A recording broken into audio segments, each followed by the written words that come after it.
Hello everyone, welcome to my travelling blog. तो आज मैं आपको एक और नए मॉल लेके चलती हूँ, वो मैं आगे बताती हूँ कौन सा मॉल है। अब यहाँ देखो, चेन्नई में भी ऑलमोस्ट बैंगलोर और दिल्ली जैसे बहुत ज़्यादा रश होता है वीकेंड्स पे स्पेशली। हमें इसकी जो पार्किंग मिली थी वो हमें रूफ टॉप पर मिली थी, आई थिंक 6th फ्लोर था। तो बहुत मुश्किल है वीकेंड्स पे इसकी पार्किंग। मॉल का नाम है एरो हब, जो कि एयरपोर्ट के पास है।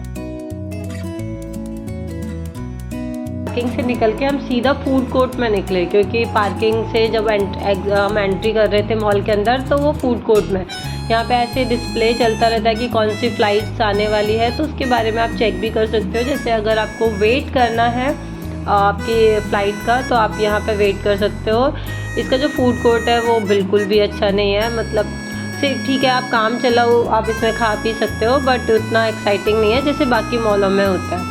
उसके बाद उसी वाले फ्लोर पे आपका नीचे जाओगे थोड़ा, तो आपको PVR मिलेगा, जहाँ पे हम एरो हब मूवी देखने ही जाते हैं। और यहाँ पे देखो, यहाँ पे फॉरेन एक्सचेंज है, मतलब आप अपने मनी एक्सचेंज करवा सकते हो, इसीलिए एयरपोर्ट के पास रखा गया है। ये गेम जोन है, जिसके बारे में मैं आपको डिटेल में दिखाती हूँ। गेम जोन के अंदर जो भी है वो मैं आपको शो करती हूँ। ये देखो, गेम जोन के अंदर इतने गेम्स हैं, बहुत ज़्यादा गेम्स भी नहीं है, और टिकट काम चलाओ आप कर सकते हो। और इसमें मिनिमम जो आपका टैरिफ है वो 1200 है, मतलब आपको 1200 का तो लेना ही पड़ेगा। उस वाले आप कार्ड को कहीं और मॉल में भी यूज़ कर सकते हो। नीचे ऐसे बच्चों के खेलने के लिए कुछ चीज़ें थी, जैसे सारे मॉल्स में होती है, एक टॉय ट्रेन वगैरह थी।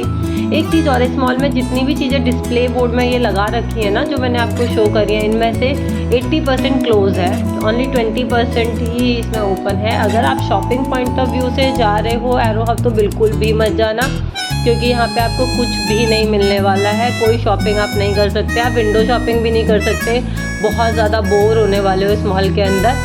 हाँ, बस इस मॉल के अंदर आप ज़्यादा से ज़्यादा मूवी देखने जा सकते हो, वो भी जो लोग इस साइड के हैं, ताम्बरम और गुडवांचरी, तो उन लोगों के लिए सही है। ये यूस्टा है, जो कि वो भी कभी ओपन होता है कभी नहीं होता है। हार्डली 10 शॉप्स होंगी जो ओपन होंगी इस पूरे मॉल के अंदर।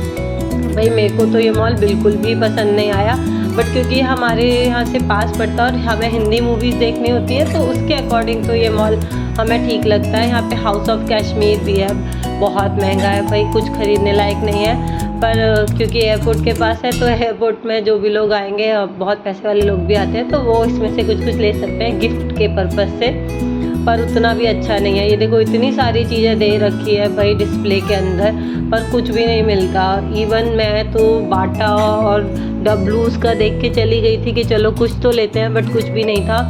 एक शॉप खुली हुई थी इसमें नीचे, जिसमें बहुत ही प्यारे से क्यूट से टॉयज़ थे। अगर आपके बेबी गर्ल है या आप खुद एक गर्ल हो, तो आप उधर से छोटे छोटे टॉयज़ ले सकते हो। वो बहुत ही क्यूट थे और मुझे बहुत ही अच्छे लग रहे थे। मन तो कर रहा था इनमें से कुछ ले लूँ, पर भाई मुझे तो ये बड़े अच्छे लग रहे थे। इसमें देखो, ये छोटी छोटी ट्रॉलीज है, इतनी क्यूट लग रही थी, मन तो कर रहा था कि ले लूँ।